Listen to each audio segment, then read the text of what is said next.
Namaskar,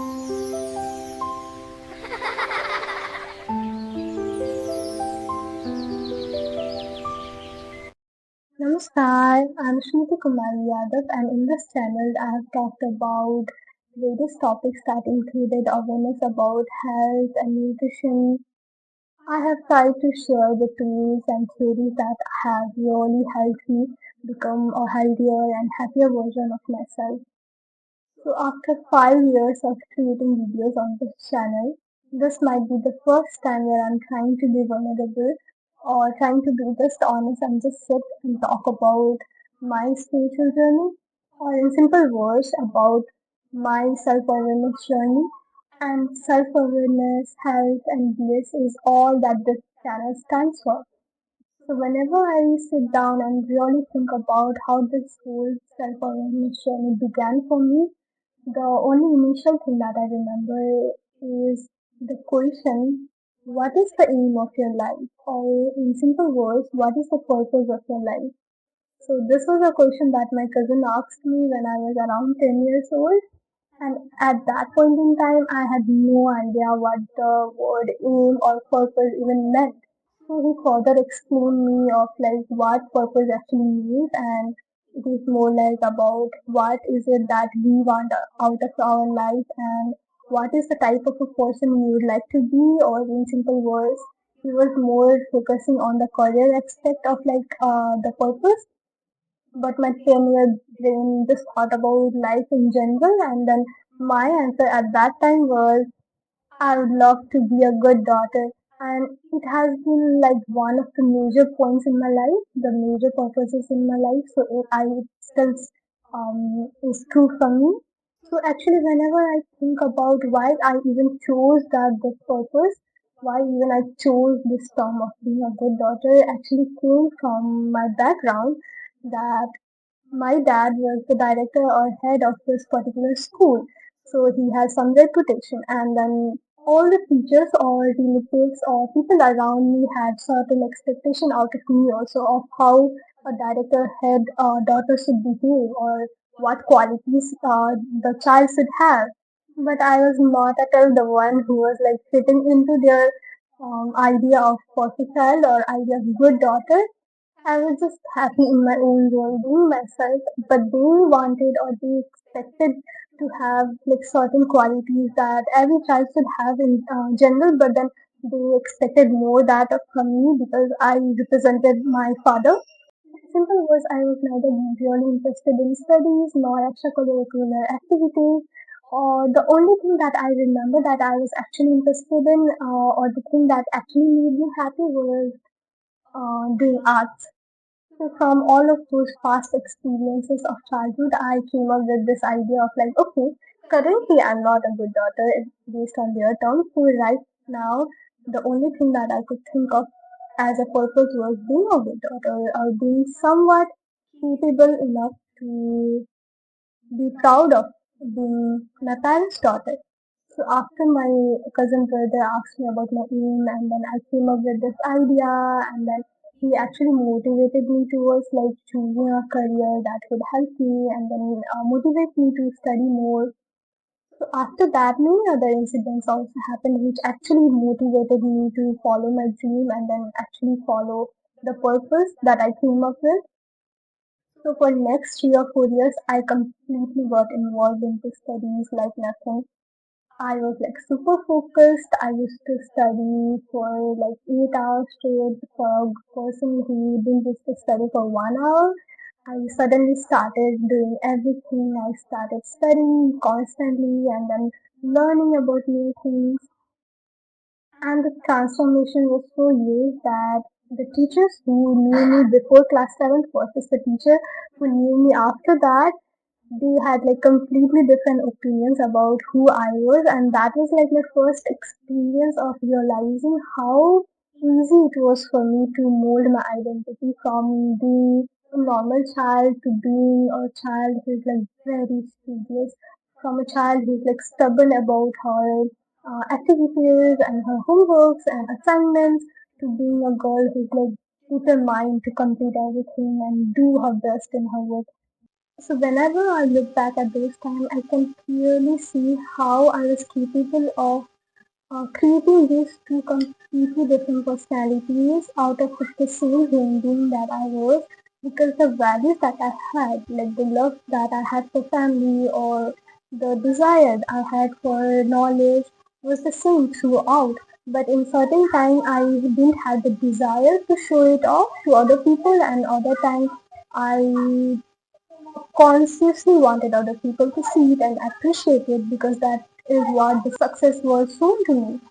And even after 10, 15 years, my friends still talk about how drastic that change was. And at that time, it was just something that I wanted to do, because I have always been this person who's like extremely intense on a particular thing.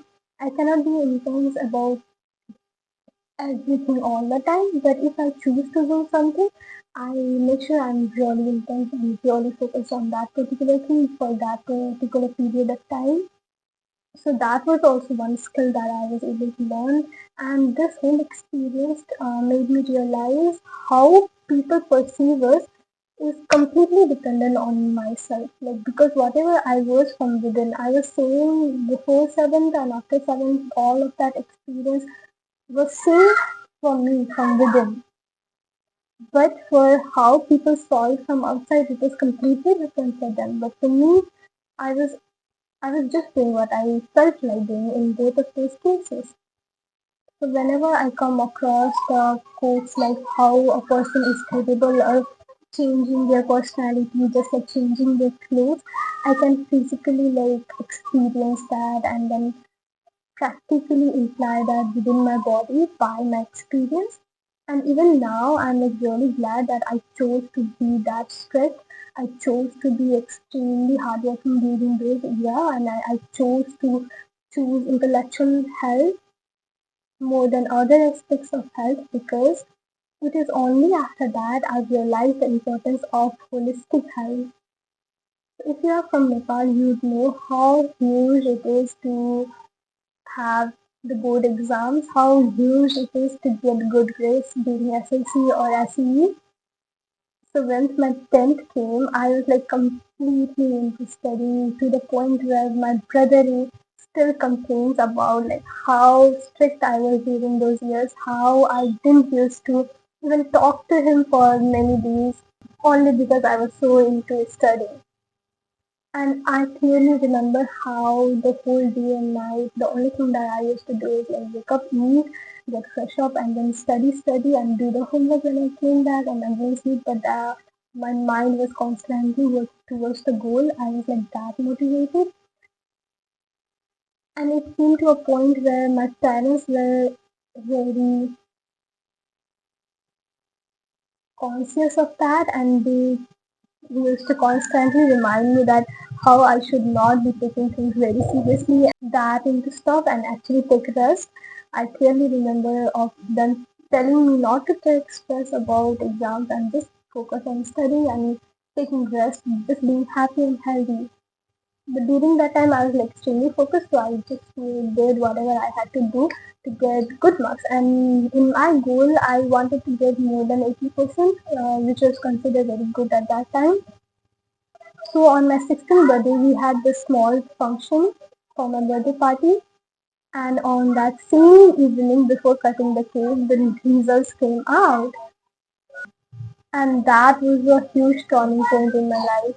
Not because I didn't got what I wanted to get, rather I actually accomplished whatever I wanted. So the whole idea of aim, purpose, dream that I had created throughout this last 3, 4 years, I was actually able to manage that dream. I was actually able to accomplish every part of it. My parents were extremely proud of myself. My teacher are still very, very proud of myself. Even after like 10, 15 years, whenever they see me, they are so proud of me and they just love to talk to me. And suddenly during this period, they motivated other children by giving my examples of how if you really want to change yourself, you can actually do it. So whatever my idea of success was during that time, all of it completed, all of it became a reality for me. So on my 16th birthday, when the results came out and I actually managed to get more than 80%, I felt it is not what you think. So normally I was expecting to feel good. Obviously, it was my birthday also. I was turning 16. We consider a very happy era, right? So I was expecting myself to be happy. But that moment, I still cannot forget that moment where everybody around me were like happy for me, they were cheering for me, they were extremely proud. Like I could not have made anybody else more proud. I could not have done more hard work. There was no room for improvement that I have left for my intellectual health. I had done everything that I could in my power to improve on that particular health. But even after that, even after reaching whatever I wanted to be, I felt this complete void within myself, and then it was so blank. I cannot even explain what that feeling was. It was not sad, it was neither happy, it was not scared, it was not nervous, it was just emptiness, it was just void, and it is still beyond my words. I can't even explain that feeling even right now. The only thing that I know is like I would not like any child to go through that. And that is also a reason why I created this channel, because I've seen many children, many little ones like still dealing with those stuff. Um, and how maybe these videos might help them, and maybe whatever I went through, maybe that could help you all. So after that, the one thing was like very clear in my mind that pursuing one particular goal or pursuing intellectual health or societal idea of who I am was not enough for me, was not giving me the fulfillment that I expected it to give. And maybe that was the problem also. The main problem was that I had some expectation. And second was that I was searching happiness outside of me, or I was relating my sense of worth, my sense of happiness from external results. And that was my problem.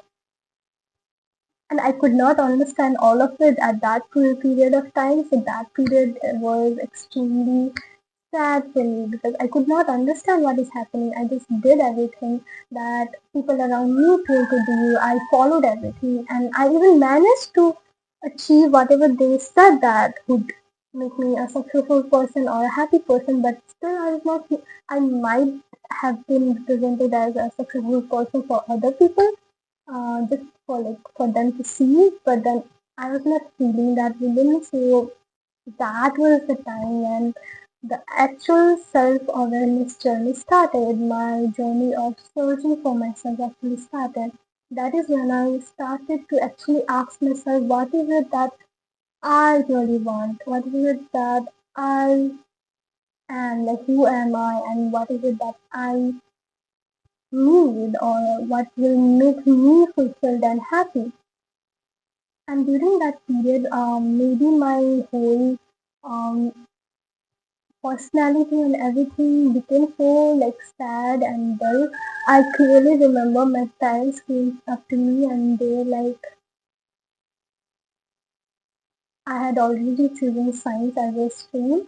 So at that point, I was even considering should I actually continue with science or not, or should I move towards art? Because the only thing that I remember since my childhood that I actually used to love without the sense of achievement was doing art. So I was even thinking of that. So one day my parents came up to me and they were like, you know what, if you don't like science, if you don't want to study science, it is completely fine. We don't want you to be a particular person. We don't want you to follow a particular dream. The only thing that we want from you is for you to be happy. And that was so important for any child. And if you are ever going to be a parent, trust me, that feel what I felt was so empowering because I was anyway searching for something that was gonna make me fulfilled because I already knew that whatever society told me to do, I did it and I still didn't feel fulfilled. So I was anyway gonna do things that I liked. But when my parents supported me and they just loved me for who I am, regardless of what external success I brought or didn't brought. It just made me so powerful. It just made me so empowered. And after that, I went all out. Uh, I explored different versions of arts. I tried like dancing. I tried different versions of art, painting, and many other things. Like whatever I could find during that period, I tried everything. So during my plus two, most of my time I would spend on searching for things that I'd love to explore and doing different activities. So I was less interested in my intellectual health. So as a result of all of that, I actually got exposure to different types of things in my life. And at the same time, my dad actually had a personal talk with me, and he told me that how relationship works, how people get attracted to each other during that time, and because I was turning 16. He told me everything, and he told me like how I was allowed to make decisions for my life, and how he and my mom could support me to do and explore whatever I liked, even in the form of relationship. If I wanted to spend my time with a particular person, how they would like support me. So I didn't have to hide anything from them. So having this freedom to choose my career, having this freedom to choose the people around me, who I choose to spend my time with, who I allow their energy to affect me, and mainly to have the freedom to choose all of it gives me this strong sense of responsibility which I didn't have before class 10th, because before that I was just following what others told me to do and I was just blindly following and doing this stuff. But in my plus two, I actually got the sense of responsibility that I had the power to choose. So my life was my responsibility. Whatever I was gonna choose, my choices were gonna determine my future. So after that, I became extremely conscious of like where I'm spending my time with. So during my 12th, I actually became more matured version of myself, and during that time, even my friends, I was able to be there for my friends as a human being rather than just being a highly egoistic person who is just focused on her own personal goal. I was able to become more of a human being during that time. So during that phase of my life, I was actually very happy. But at the same time, when it came up to like teachers, they had the image of me of being a really intellectual kid and to being a person who was more interested in exploring different areas of life. For them, they were not happy, so they used to complain to my parents of like how I had like so much of potential if I actually focused on it. But during that time, my parents didn't really care about that because they have seen me work hard, so they even allowed me to be myself. So as long as I was responsible, my parents didn't care about it, which again gave me the sense of independence and freedom. And whatever I chose to do with my life, it was like my responsibility, and how I could like change it completely depending on whatever I want, which was very crazy, which was very beautiful. And whenever I think about it, the beginning for me was like really hard to actually move from a place of being a follower of whatever they said I used to follow versus choosing what I need, choosing what makes me happy, even if it does not make my teachers happy, even if it does not make the society happy. Am I happy? Am I happy doing that thing? So I started focusing on that, and by the end of my plus two, I became a better human being in general.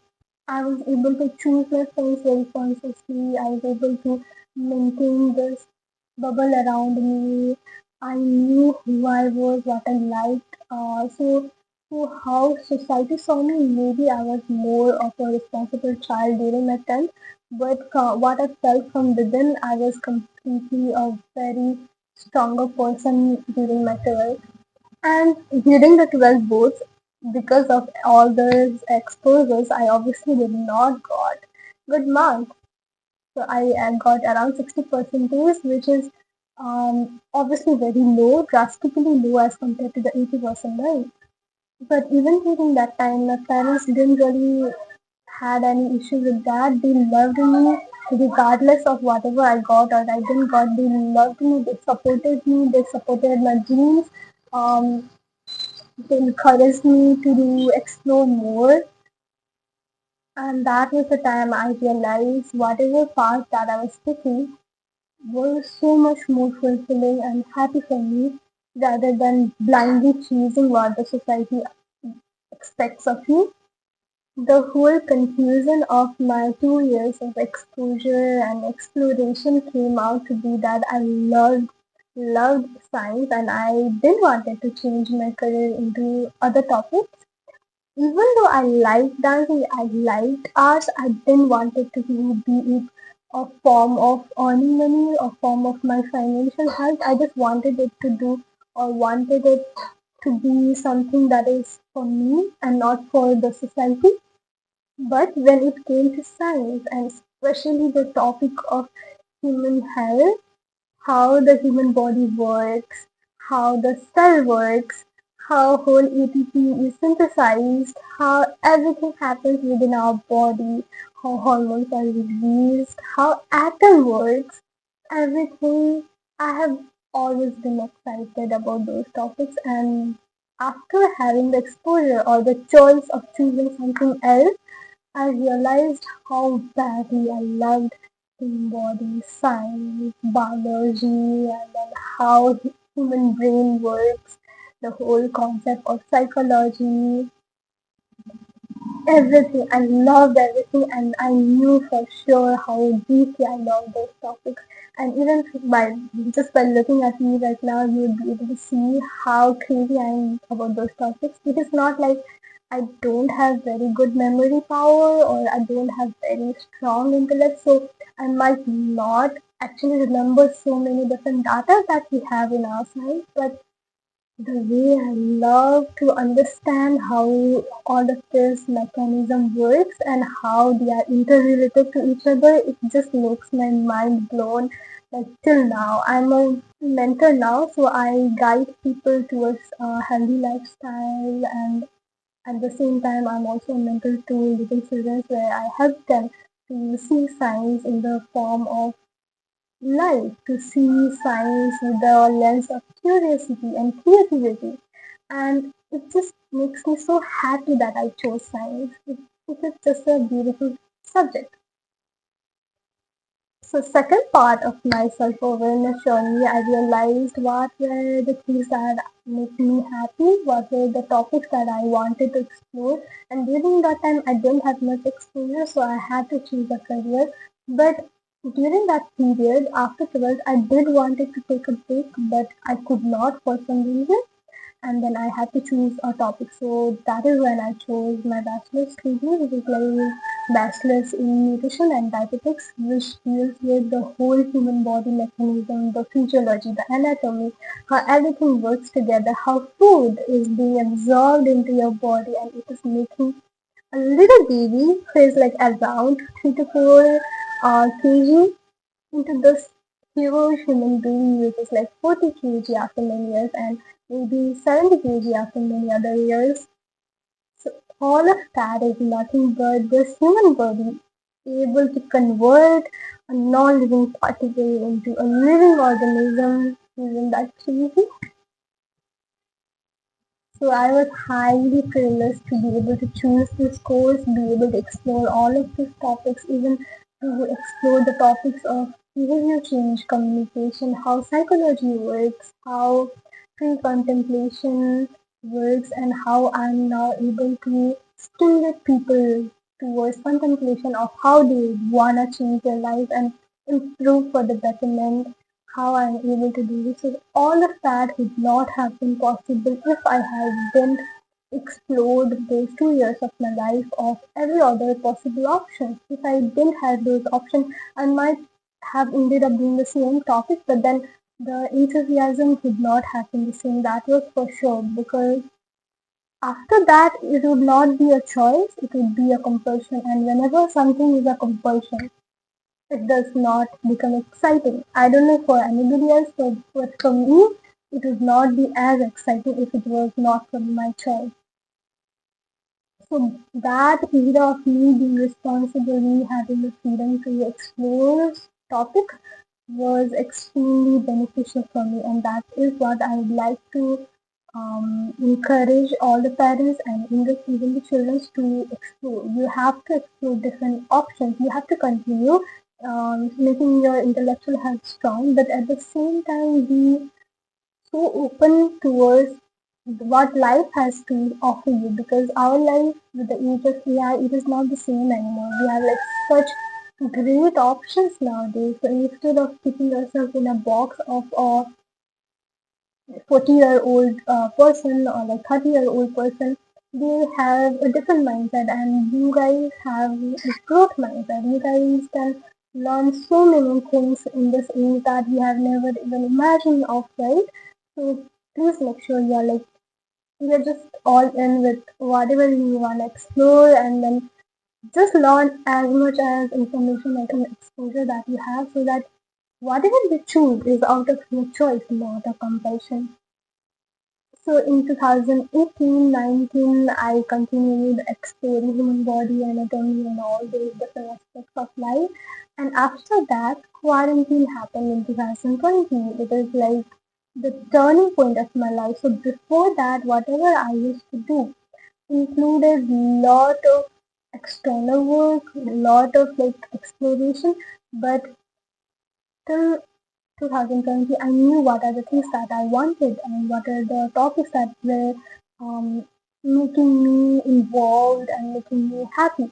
So in 2020, I started my actual proper spiritual journey. So even before that, being self-aware is still a part of spiritual journey for me. But then in 2020, I actually physically began to explore more, and then I started asking these questions more of like how everything came into existence, how like even the Big Bang theory and everything happened, or why it happened at the first place. Why is there any reason for us to be here and be alive? What is all of that? Why, like, I didn't want it our life to act like a continuous mechanism where we are born, we do stuff, and then we die.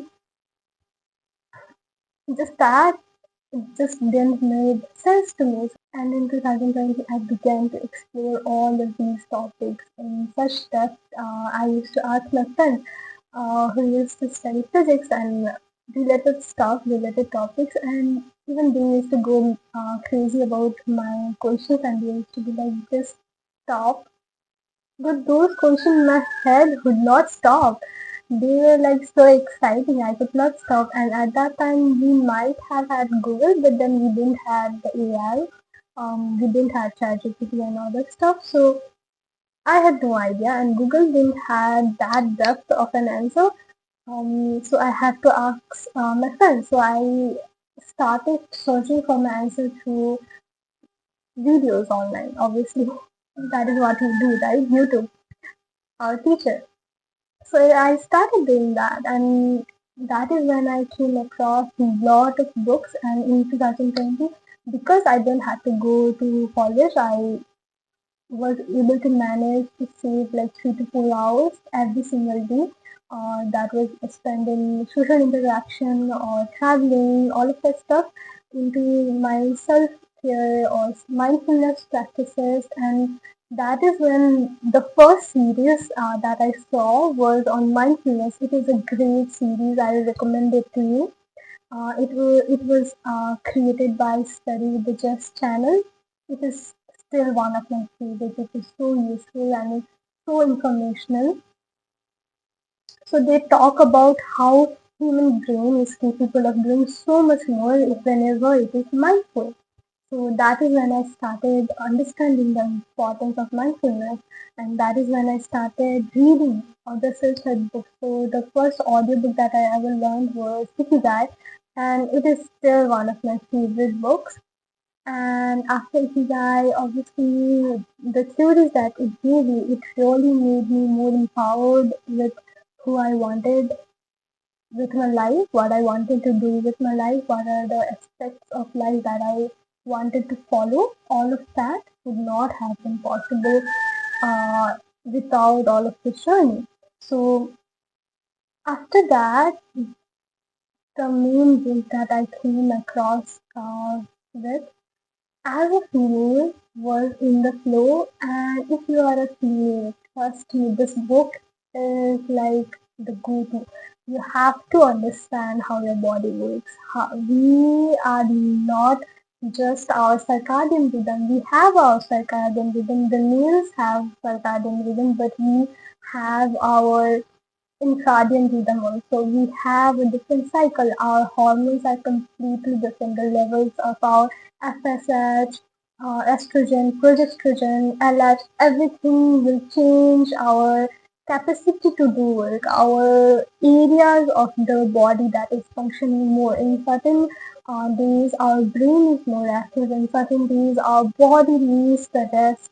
So in menstrual phase, we have to take rest. In follicular phase, it is better to plan and dream and all that stuff. So if you are a reader and if you are a female, especially even if you are male, you should know what your female friends or female around you are going through. So you could also learn that. But if you are a female, please learn that book. It is gonna change your life for better because I learned it around 2021 and it is 2026 right now. So even after 5 years, I completely that book is still changing and impacting my life every single day. From me being a girl who used to hate period cycles, who used to hate the menstruation cycle phase because I was not as productive as my male friends, to be a female who is just allowing herself to rest throughout those days and just be calm and composed and embrace the feminine nature. That book really changed my life, so please, I would recommend that book to you. So all of these, if you are in the flow and mindfulness series, all of these were more into my self-help guide.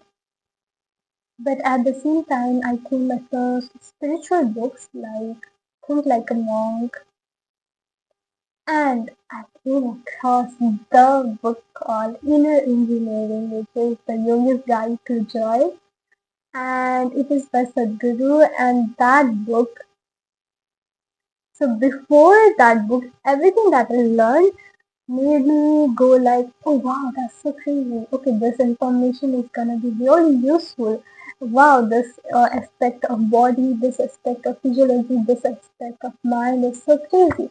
But the moment I read that book, the book actually says that this is just the doorway towards the spirituality. It is not even like the main thing. It is just the beginning, and that just blew my mind.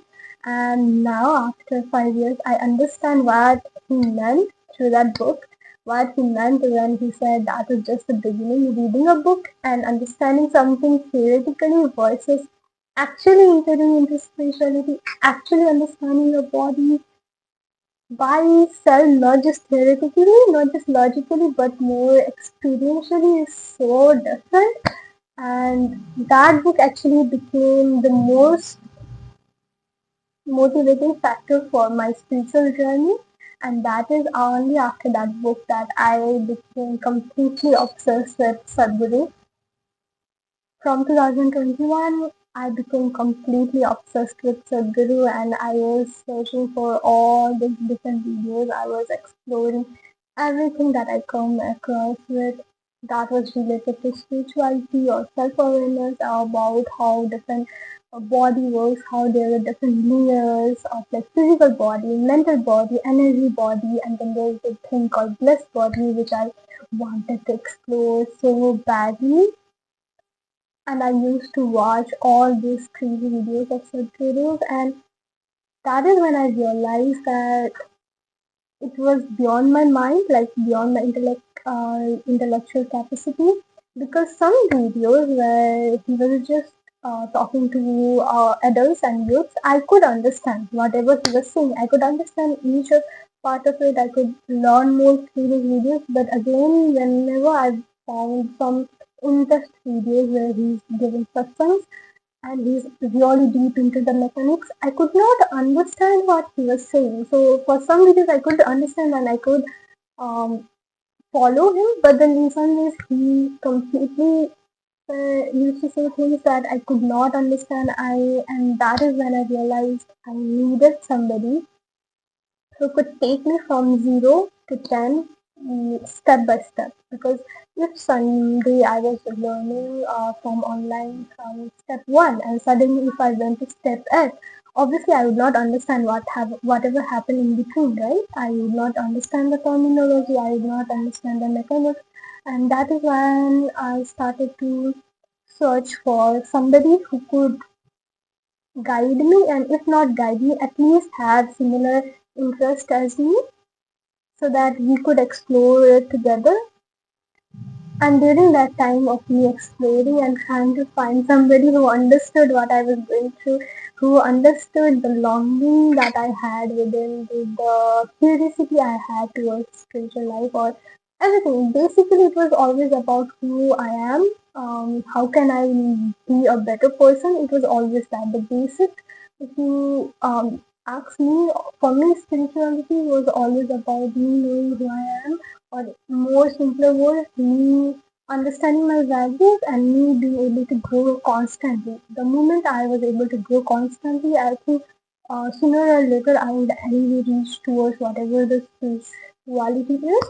So I was constantly trying to find somebody who would understand, because I was not being able to understand those crazy concepts that was available online. So during this period of time, in our library, we had this amazing book. The words are not enough to explain how great that book is. It is Bhagavad Gita. So we had that book in our library, but the problem was it was in Sanskrit and Nepali, and I do not have like very strong background that those deep concepts I would not be able to grasp in that language, so I chose not to read it. And during that time period, I found someone who was interested in the same book, and he actually managed to read that book. So when I came across that person, I asked him like, "Would you like to teach me that?" So in 2021, I finally found somebody who was also as interested in spirituality as I was, who was as interested and curious about life and different concepts of life, different mysteries of life as I am, and that has been the like huge blessing for me as a striver, like as a striving person, as a curious person. If I didn't had this friend of mine, I would not have been managed to grow this much without him. Currently, he would not be okay with me sharing his name, so I'm not using his name. But then for me, he has this huge role that words will never be capable enough to explain how grateful I am that he was born. He came to study in the same college that I chose to study in. He chose to be my friend. He chose to guide me, and he says that he's my friend, but for me, he's my guru. He's the first person who actually holded my hand and took me from step 0 of spirituality and really guided me further. And he was himself searching for spirituality. He was himself searching for his answers, his doubts about his life, and still he managed to push me. So there were times in his life where he was himself struggling, and I was not at all interested in searching further because the journey was tiring at time. It might be at very disturbing with time because you are already handling other aspects of life. but he used to constantly push me towards light, towards like growing and how I should not stop searching. And till date, he constantly pushed me towards the light, and the words will never be enough to explain what he has done for me. I call him my guru because he was literally the first person who was able to guide me by understanding my fears, my problems, what were the things that were stopping me from growing, and then helping me to deal with those problems by myself, yet being like a strong pillar throughout this whole journey. He was always there. Like whenever I needed him, he was always there. So that is why we say it is very important who you spend your time with, who you allow to impact you, whose energy you allow in your life. It was very, very important because without his presence and energy, I would not have been able to do any of it. But he was not very kind to me. He was actually very, very strict, stricter than the teachers. He used to give me all these different kinds of books, and he used to even check if I'm actually reading the book or not. And he used to ask me the questions, and he used to be really rude towards like if I'm understanding what I'm reading or not, or if I'm just reading the words, if I'm understanding the rest of the words or not. So he used to constantly push me towards whatever I wanted to do. But then suddenly it somehow became his target to make me reach there rather than my target.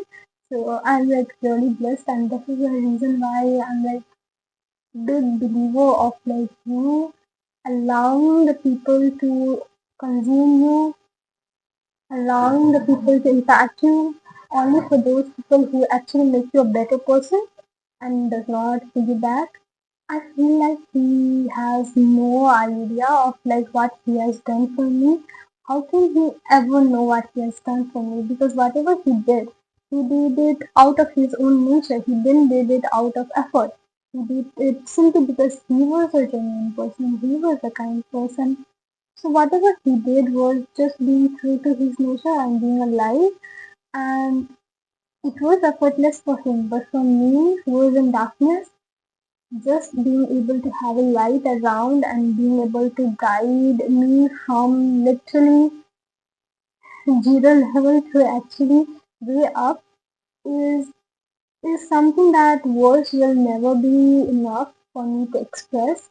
And if there's anything that I would like to do for him is to maybe just be a mirror for him and show him how beautiful he is, how beautiful his soul has been to me, how incredibly easy it has been for me to have this journey, and how this journey would not have been possible, how I would not have been able to do any further step if in this very moment, if in 2021, if he didn't enter my life and he didn't positively impacted me to search and strive for the dream that I always wanted to strive for, and he didn't constantly push me towards my dream and life. So if my guru is watching this video, I don't know if you're ever gonna watch this or not, but if you are, I'm extremely grateful that I got to meet you, and I might have done really crazy, incredible work in my past life that as a gift I got to meet you.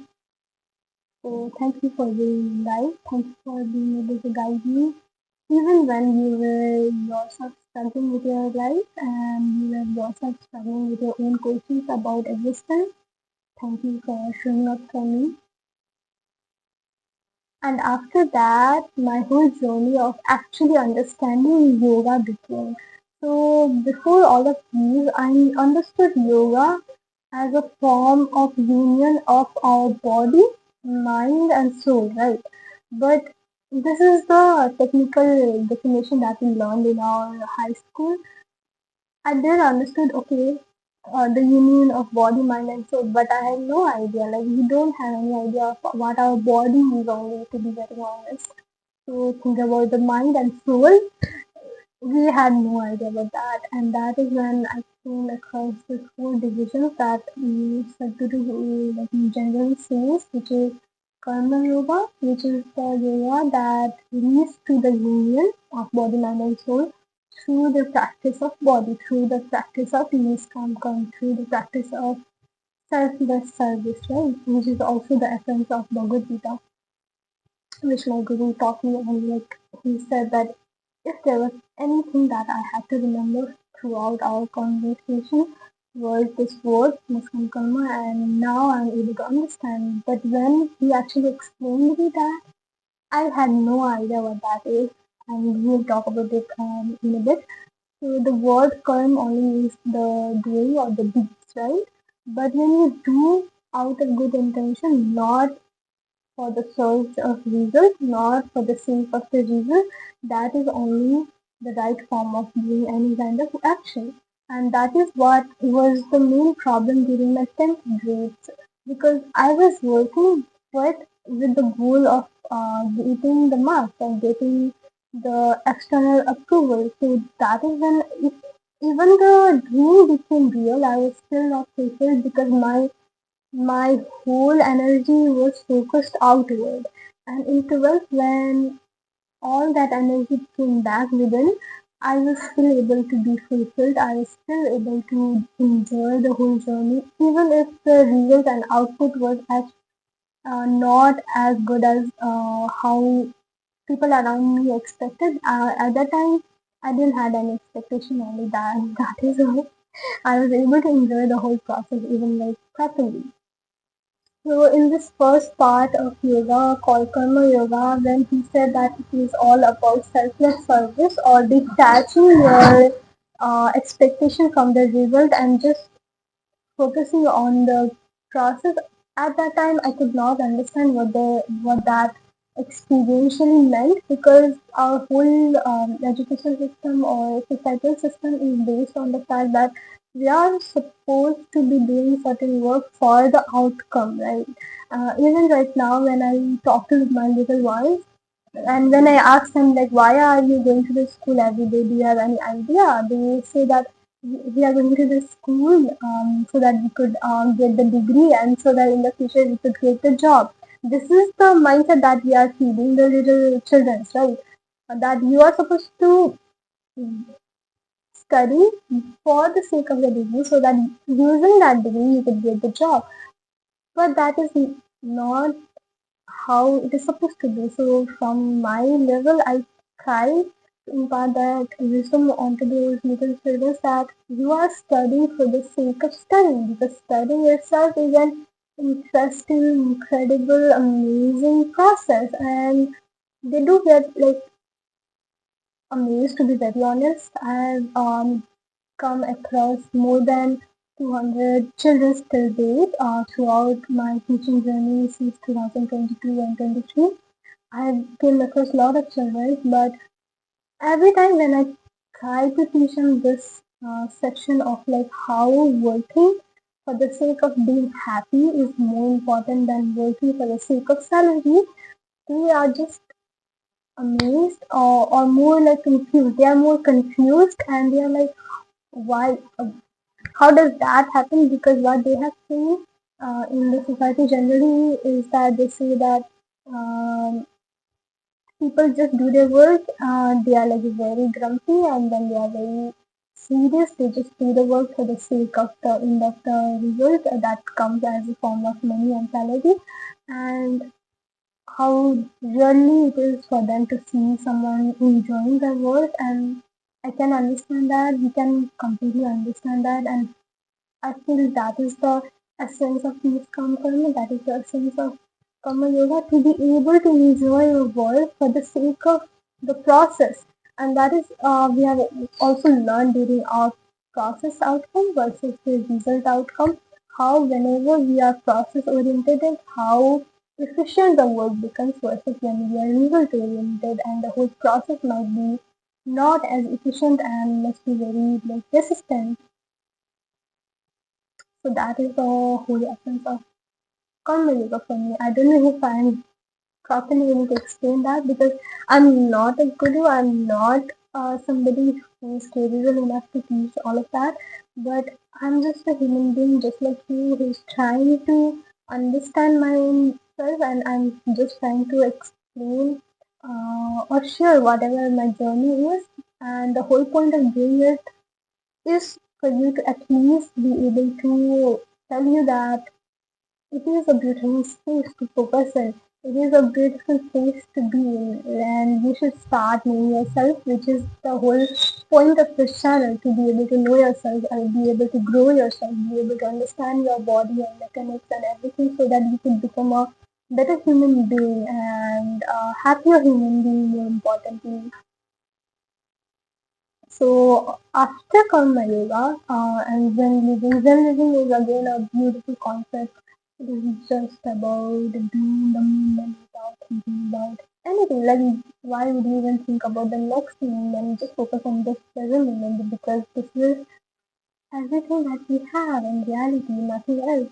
Unless you are capable of enjoying this very moment, will never be capable of experiencing the next moment because it is in the next, it is in the future, which does not really come. Everything that comes in the form of present, comes in the form of present form right now. So the only quality that we need to learn is to be here and right now.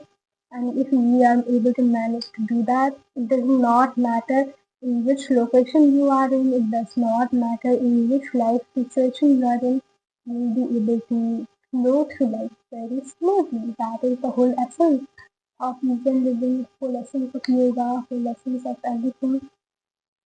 And whole point of yoga is being so in tune and in alignment with your body, mind, and soul that as a result of that, you and the goal of yoga would be as a result of that alignment, you are able to impart and flow through life very effortlessly that it will inspire other people to do the same by your light, by your presence. And the next form of yoga that I came across with was Jnana Yoga. I came across with Jnana Yoga in 2022 in that period. And the first person who brought that knowledge into me was obviously the guru. My guru like recommended me this particular video, and this person, this great human being, again whatever I'm talking about throughout this video, all of these are so beyond words that it actually took me all this 5 years to even talk about it because it is such a honest and vulnerable topic that a logical mind would not even be able to understand or comprehend what I'm coming, where I'm coming from, what I'm trying to say, because it's just a person trying to yap for her journey. And the next person that I came across during Jnana Yoga practice was Sadhguru, and he is a great human being. His presence is so huge. I I'll never be capable enough to like explain him through words. And if you are a logical human being, if you are intellectual human being, please go and listen to him. He's crazy. He's amazing. He's gonna make you go through life. He's gonna make you go through your mind, how it works so beautifully. If you are able to catch up with him, uh, he's gonna shake you from within. He's gonna shake you to your core and make you understand, make you see what you are doing with your life. And yeah, he's just amazing.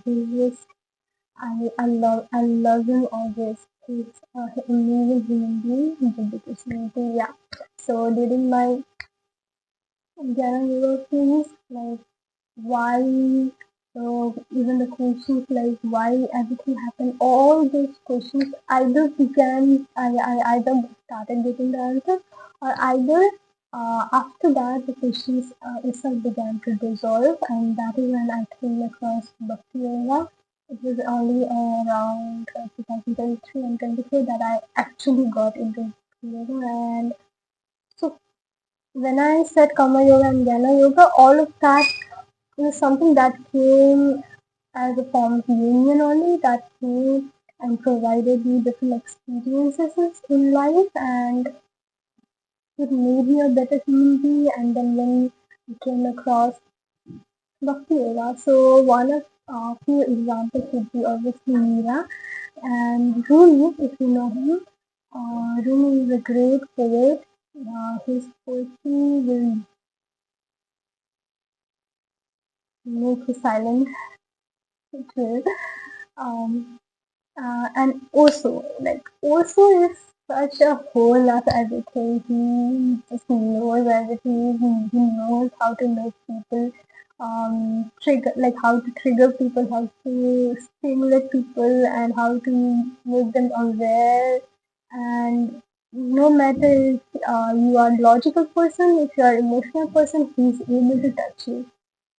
He's able to touch you from the core, from the basics, everywhere. Also, it's like, yes, you might have already known, right?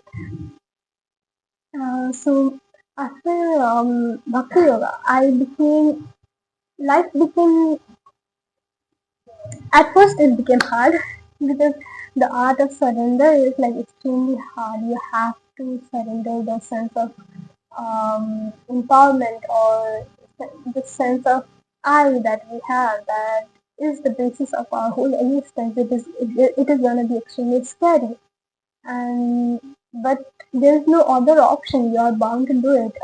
If you are surrendering, if you have taste what it is to be around the presence, you are bound to do it. There's no other option, because then this life does not feel meaningful at all.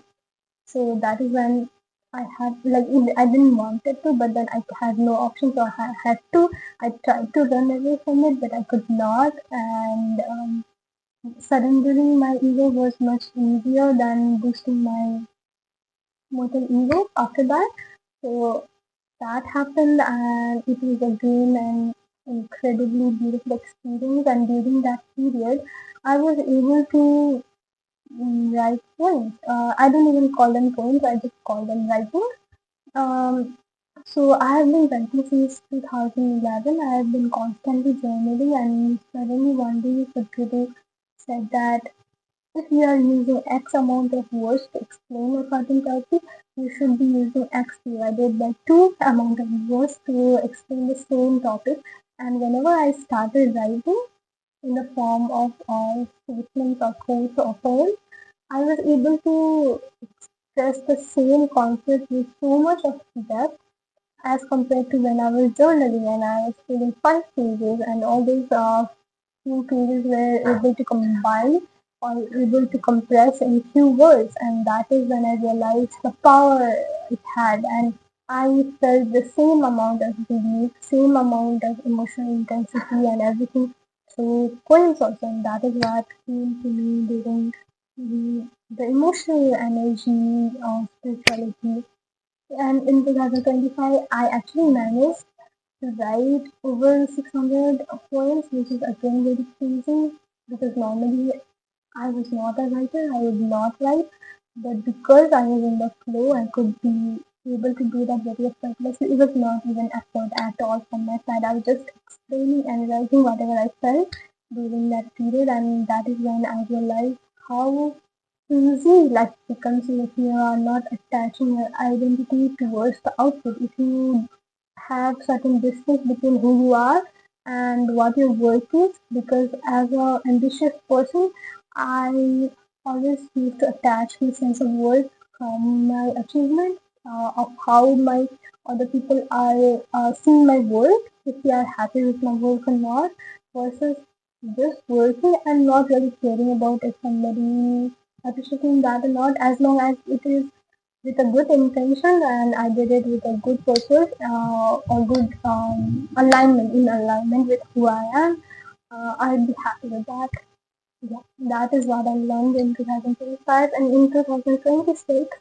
To be very honest, this was the first time I came across Kriya Yoga, and it was only possible through the Miracle of Mind app, which got released during 2025 Maha Shivratri, and I was not a very consistent person. As I said, I'm a very intense person. I can be very intense for a certain period of time, but I cannot be intense for a very long period of time unless I attach some goal to it.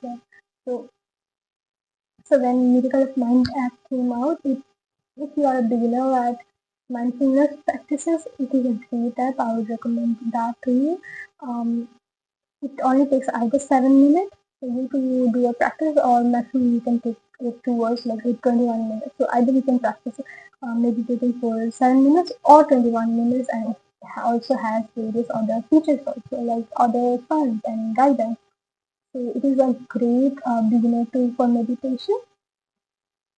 So I tried that, and my first goal in 2025 was for 100 days, and I thought 100 days is a lot. I don't know if I'll even manage to do that or not.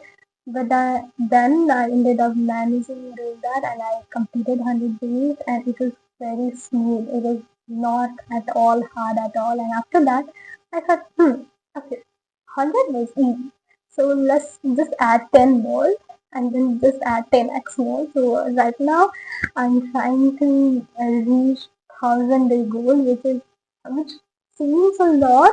And then when I actually started, then I actually get that on my goal. It felt like a lot, but then I have already completed 300 days, more than 300 days, and it does not feel hard. It feels like my lifestyle now. It is easy.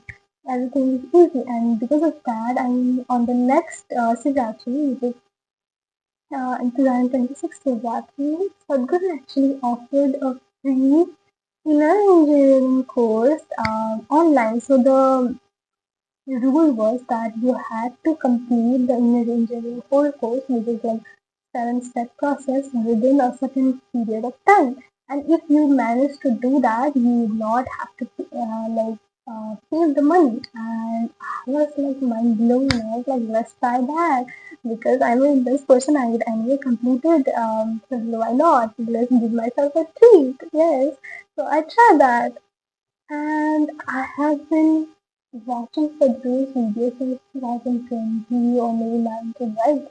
So watching him throughout all of these years, and that too very seriously, like being very involved, I knew what he was gonna say for most of the videos on me because like I knew his way of speaking and his stories. I knew by the end of 2025 and 24 maybe I could understand what he was trying to say and be like very easily. So when this inner engineering program happened, um, I didn't have any expectation to be honest. And in videos, they used to say that please do not have expectations. And for me, I was anyway not having expectations.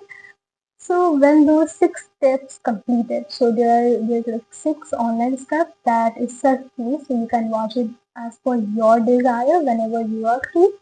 So when that happened, I was able to enjoy the process. It was somewhere some concepts were interesting, and it was like other like remaining 4 years of my life, right? And we could learn few things and apply that.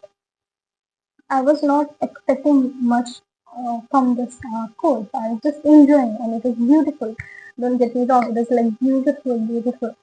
God, and then the live sessions happen. So session happens for 2 intense days, and first part is like teaching you the technical things of the whole process, how the Sambhavi Mahamudra Kriya is done. And second day is when initiation happens. And before that day, I had no idea about what initiation is. I have heard people talking about this and I didn't really understood if someone is just like touching your head or doing something because I have no idea what is happening, right? So I never understood how a guru would initiate their disciple. I just didn't understand. For me, it was just like a graduation certificate that after completing our examination, the certificate that we get, right? It is a physical thing. It does not, like, something in the body does not happen. You prepare for something, you apply the techniques, you do it, and then wow, the person has learned techniques. That certificate. I thought before that day, I thought initiation is something like that. And whenever my guru used to say that I need to find Sadhguru, or I need to find the enlightened being for me to be able to speed up my process, I could not understand why would you need a enlightened being to be able to speed up your spiritual process. You could learn the book and then you could apply the techniques. Like I used to think like that. Before the initiation day, I never understood what it feels or what it even means to have Sadhguru, what it actually means to have enlightened being to be able to initiate you. And whenever my guru was searching for a enlightened one or enlightened being, whenever we were together, I could not understand why he needed enlightened being to be with him because he was anyway able to understand the concept intellectually, so he could apply it, and then ta-da, things would happen, right? I used to think like that, and until that day in 2026, it was around the April month, and until that day happened, when I sat for the initiation day, when the program started, I literally thought that why are they saying don't have expectation, because Uh, I have literally heard Sadhguru for the last 5 6 years. So if like hearing for him one more day, how would it impact me more? Like how would like I even in that course there had been like 6 other steps, right? I have throughout that also it was not something different. So I thought why are they emphasizing more on the last day? I didn't understood that. For me it was just like a graduation day where you get the certificate. So I was like, why are they even saying like that? Yeah, like, do just enjoy the process. And the moment he entered, the moment Sadhguru entered that day, it was online. I was not even physically at Isha. I was in my home, in my own space that I had been taking the class since last all these months during the whole 7 days. But that day, the moment he entered, he didn't look like, he didn't felt like the Sadhguru that he is when he is giving satsang, the person that he is when he is giving lectures and in these universities or daily programs. That day, I could feel what a Sadhguru is. I could feel what it actually feels like to have an enlightened being around you. And the most interesting and most amazing medical thing about the whole process is that in reality he was still online for me. He was not even in physical reality, in physical realm here, right? But yet I could just experience him more closely than I could experience even myself. For the initiation day, we had this program for 8 hours, which was already a huge amount of sitting and practice. But that day, we had done that before, we had done few practices before, but that day, everything felt so effortless. I could not I didn't have to do any effort.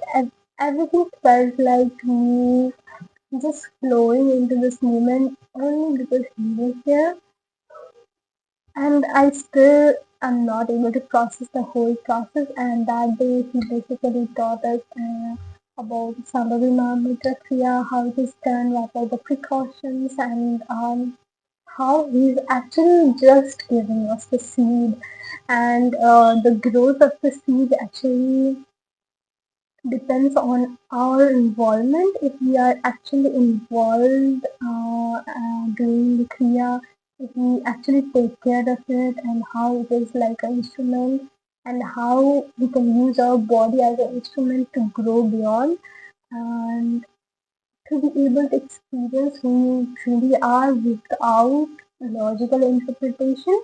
So it was not logical. It is not logical, to be very honest. Even right now, I don't understand the mechanics of it. My phone actually died. That is what happens when you yap a lot, and this is the reason why I normally do not click such long videos, because I don't know if it is even gonna be helpful to anybody or someone who would even like see such long videos. But I think this time I had to do it for myself. I had to do it because for me to be able to look uh, at it when I'm like 18 years old older, and just share how it actually felt for the first time when I was able to experience all of that, how the whole journey has been so fruitful for me, how the presence of every single guru, every single human being, every single enlightened being has made in my life, the impact that they had in my life, how throughout the whole different years, how I have grown from being an ignorant child to a very ambitious child versus being a better human being. So yeah, continuing with the same process, I would like to take a big break. And there was this one more intense training that I took, which was Vipassana. I took it around 2022, which when I was in Jnana Yoga field. And for me, it was really beautiful, and there are various Vipassana centers nowadays, and you could go and do intense training in those centers.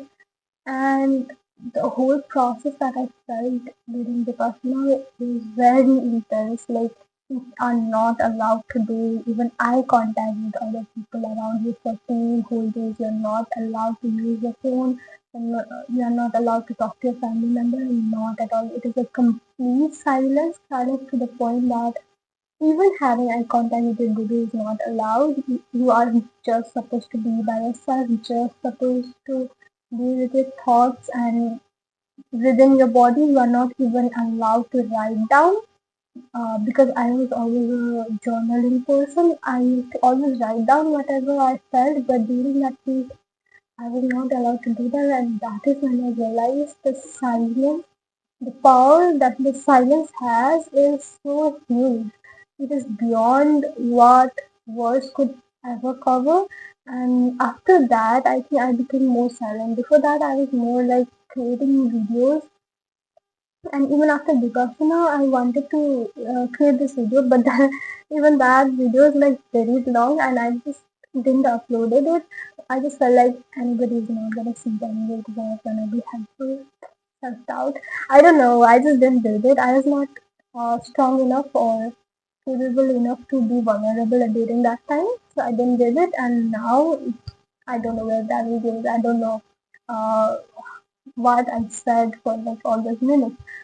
So it was very essential for me to express what I felt during this time, at least, because if I don't do it right now, the space, like the pace through which I'm growing is, I'm gonna be a very different person through this process, and I might not be able to share this experience with such enthusiasm as I'm able to do it right now. So yeah, I had to do it, no matter how long it is gonna be. So talking about the initiation day, as I said, the moment he entered, he didn't look like the normal Sadhguru that he knew. He looked like a completely different, like just another level, like not even a human being, like a just presence, this huge presence of light. And I have experienced that before. It's not like I have not experienced similar things throughout my spiritual journey, even when I met my guru. The first time when I saw him, he for me he felt like a burst of light that was like just glowing vibrantly. And ever since till now, I have known him for 8 years or more than that, and I still feel the same way for him. And that is also a reason why I was able to do so vulnerable with him and be open with him and grow and trust him throughout this whole journey. And same experience happened when I saw Sadhguru that day, and it was amazing. And then the initiation began, and the most easiest or most like relatable kind of example that I could come up with was um, whatever happened before that initiation day, before everything was my effort. So I chose to take a path. I chose to go through that journey. So it was more like or like me riding a bicycle or a scooty or a bike, whatever you may choose, right? Something that requires balance and constant like focus or high skill. So it was like something like me riding a bicycle and the road or the time was constantly spinning. So it is a road that does not stop. So it is not like you can stop riding the bicycle. You are supposed to constantly move. Even if you fall down and get hurt, you might take a break, maybe a little bit, maybe, but then you are supposed to continue the journey. And that is what this spiritual journey is for me. Or like that is how I would explain this one, right?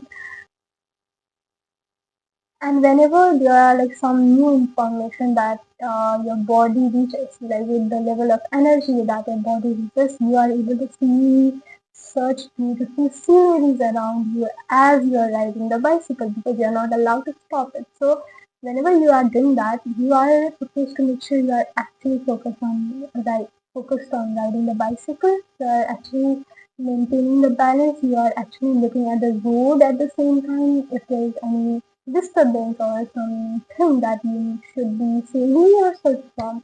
You are managing the direction, which direction you are supposed to take. You are supposed to also look at the sceneries and enjoy the journey.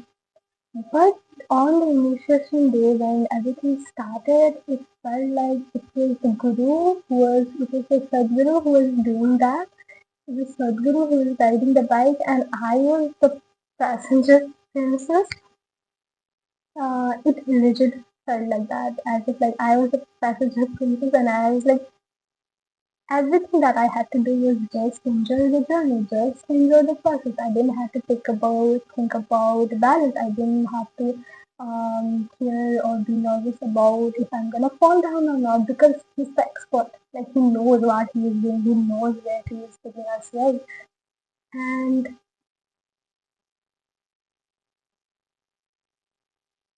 the words will never be like the this whole video is I'm using a lot of words is because whatever I'm trying to say and explain is beyond words. It is not something that any human being could say it to, or explain it to anybody else unless you yourself experience it.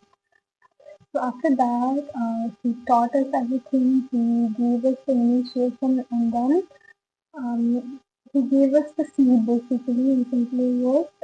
This is what he likes to explain it as. He gave us the seed and we had to complete the mandala. Mandala basically means 40-day cycle. So for 40 days we practice the Pandari Mahabhadra Kriya without any gap. That is called the mandala.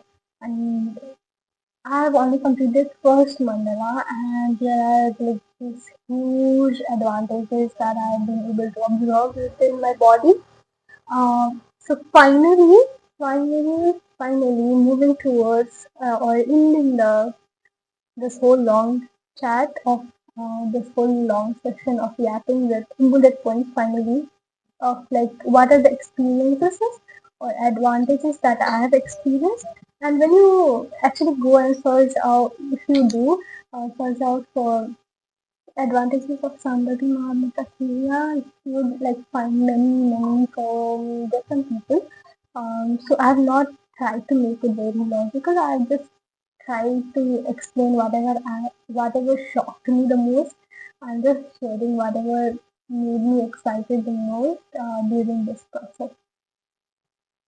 So the first thing that I was able to notice in my body was Normally, till now, like I am 26-year-old right now, throughout all of these years, one thing that I was not able to change within my body was the amount of sleep that this body requires.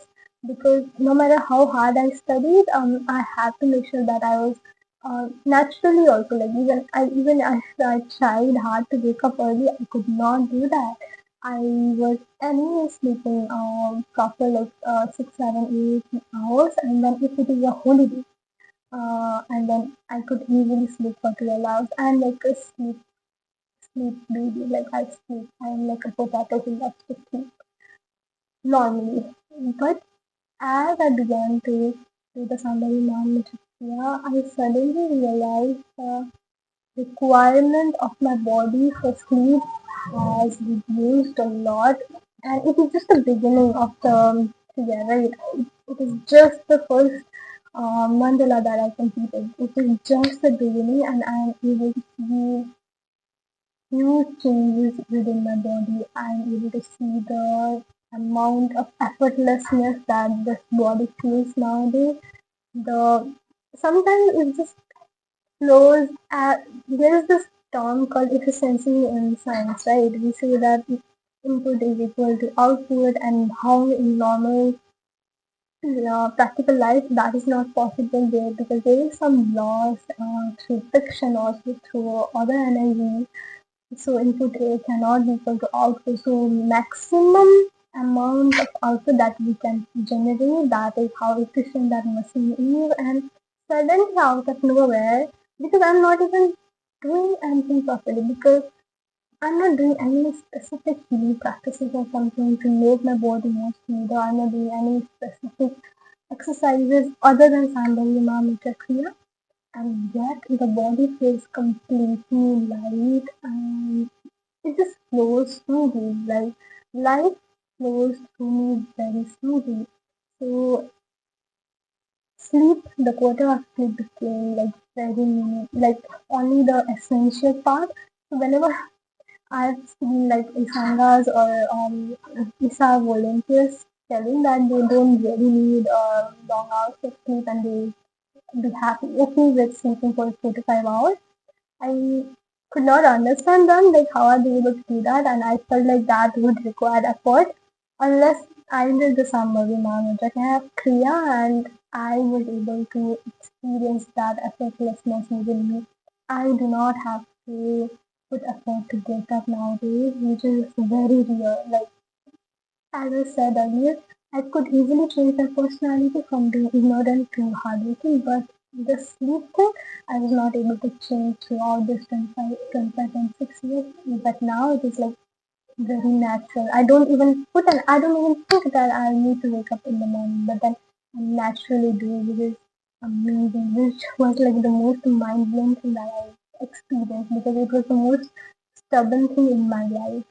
So the second thing that I was able to experience is naturally only I'm a very calm person, so I don't react or get angry normally. So let's say before what it used to happen is someone did that is triggering me. So someone did something that is wrong, which means it's wrong. It is not like I'm being triggered for no reason. That whatever that action is, let's say that is actually a wrong thing that they had done.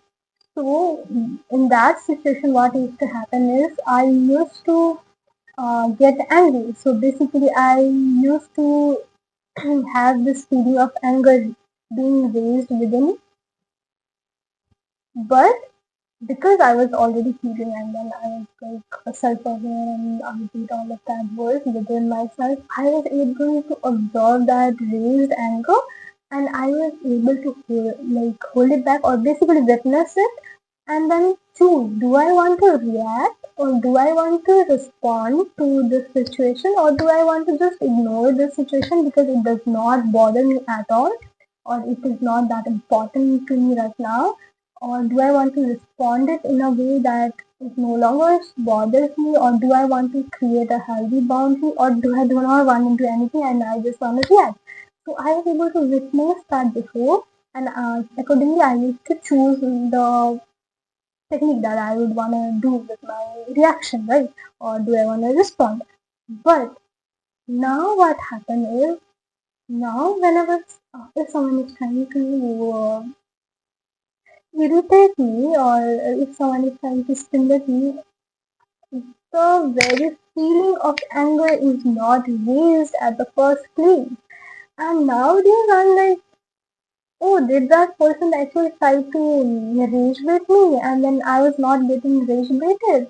And that is what is happening nowadays. And it's so funny because in my work place, whenever leader wants to do something and they know that teachers get irritated and they are expecting some kind of reaction, my reaction is I just laugh. I just laugh with how they are trying to make me angry, but then I don't, because I don't know. It's just like so easy nowadays where they are people are trying to irritate. Literally even in the family, the things that my brother used to do just to irritate me, when he does that right now, I before I used to control my reaction, and now I don't even feel anger, so I'm just like just doing whatever I was doing. And my brother gets so shocked by looking at how she's not reacting, because it was not like that before. So it's very crazy for me to be able to experience that change within me, and that also has become very effortless. I didn't have to manage my emotion anymore in simplest words, because I'm just I don't even know the mechanics. I don't know how that is happening. I don't know how I became like that.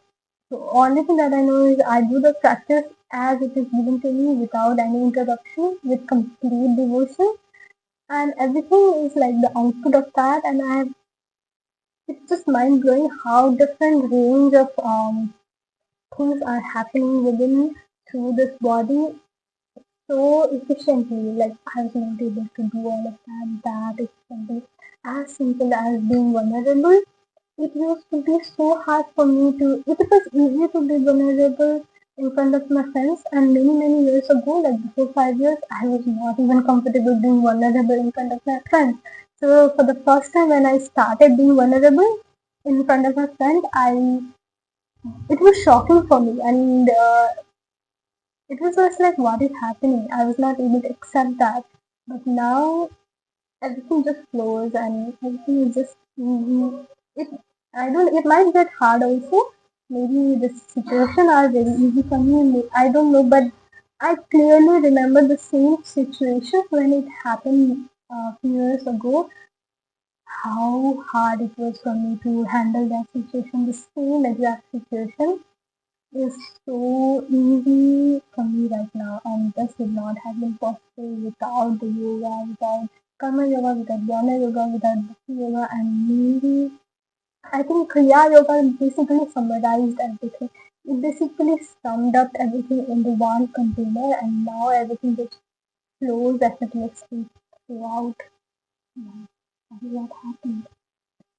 And one of the rules that we have for Sambhavi Mahamudra is that we are not supposed to like we are supposed to eat 4 hours before doing the Sambhavi Mahamudra, and throughout the whole day, whenever I'm doing the evening practices, it is more than like 6 7 hours that I have eaten. So the last meal that I took was 6 7 hours before. So naturally, my body feels hungry, right? And it takes one whole hour. Like for me, it takes 1 hour to do the whole kriya. So there's like 30 minutes of preparatory practices, which is like physical body practices, and which is like making your spinal cord receptive enough and the whole body flow properly. And then the remaining are the actual Sambhavi Mahamudra Kriya practice. So it overall takes us 1 hour to complete the practices, right? And at the beginning of the practices, when I know that I'm conscious of that, okay, my body is feeling hunger, so I need to complete the practice so that I could eat. After the end of the practice, I don't feel hunger anymore. I don't feel the urge. There's no urgency in me Actually, let's just complete this kriya and then let's just go and eat because I have not eaten for such a long time. The- I don't feel that, and just like if you have observed your body feeling certain urge, and then doing a kriya and suddenly you don't actually no longer feel it. It is such a huge thing to have because how we behave, right? How we act is based on our hormones.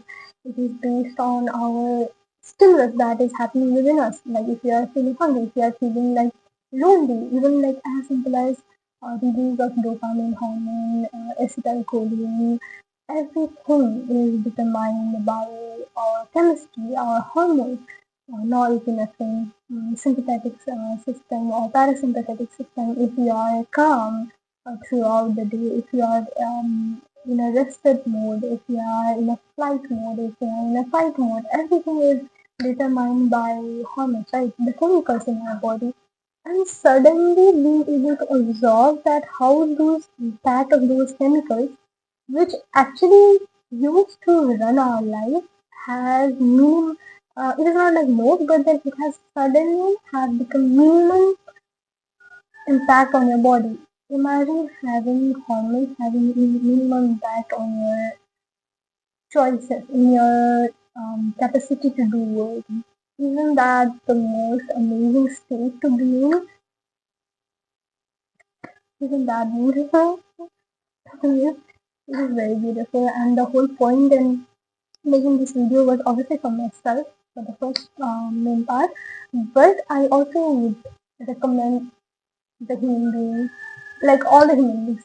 I don't know if you are watching this video or not. Like I don't care where you belong from, if you are from, like what language do you use. I don't care about anything. Please, like start knowing yourself. Please start understanding how your body works so that you could use it in a way that you want to be living with. Living, explore your body in a way that you could be as happy and as healthy as possible. And if you are exposed to Sadhguru, please try out inner engineering program like Sadhguru and Kriya. It's like life changing. And there are like many other courses like Samana and Sunya and then Bhakti Kriya and like many others. But then I think this is the first step. And I am not even in an urgency to explore more because I just want to be receptive enough for the next steps first, and then only try other doors. But then still, like just this is so huge, and the only thing that you need for this Sambhavi Mahamudra Kriya to work is the first one that worked for me was devotion. If you have devotion towards Sadhguru, it is just gonna flow through you. If you have deep devotion that if he is teaching you something, if he is giving you something and then you follow it as he says, without like you don't have any doubt, right? The moment you are devoted to somebody, if he says it's nice, you are gonna believe it's nice. And that is what happened. And if you are devoted to him, it's gonna be as smooth as butter, like it is gonna be very easy. That is all that one person requires to experience his grace. You just have to be receptive enough, and that day I realized how beautiful it was to be receptive, how we didn't always have to be working.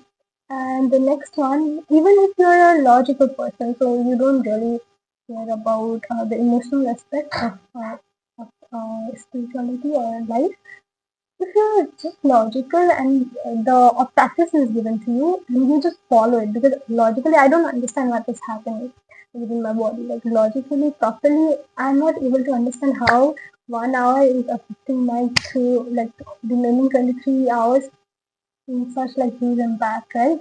I'm not able to understand that logically even when I know how the mechanics actually works of the body. I have studied 4 hours of bachelor degree on human body, yet I'm not able to understand the system of energy body and how effective all of that is working. But let's say if you are a logical person and you just care about benefits, right, and advantages, please still try it. You just have to follow the techniques as it is given to you, and then just just do it. Like if you are supposed to focus on your breath, focus on the breath. If you are supposed to focus on your spinal cord, focus on the spinal cord. Do the practices as it is, at least for like few time period, and I think it is like you'll know it. You'll know it. Like there's no point in me just saying it, because unless you do it, you'll not recognize what this whole process is all about. It is all about experiencing, and we are extremely lucky that he's alive right now. And then it would be like a waste if we could not experience it when he's here. Yeah. So I don't know. I don't think anybody would be here listening to this long video. But then, if you manage to stay till here, I think you are very interested in spirituality, or you might have just been my good friend in my life that are able to hear all of this long yapping. So thank you. Thank you for being in my life. Thank you for listening to this. Thank you just being for being born. Thank you for being alive. And I really hope that you reach a state where you are happy, healthy in just the way you are, and you are no longer striving for happiness, but being a representation of happiness. And in summary, I've summarized everything in this baseline: that start knowing yourself and do not stop this journey as long as you yourself don't become the happiness. So thank you. Thank you so much. Okay, bye bye.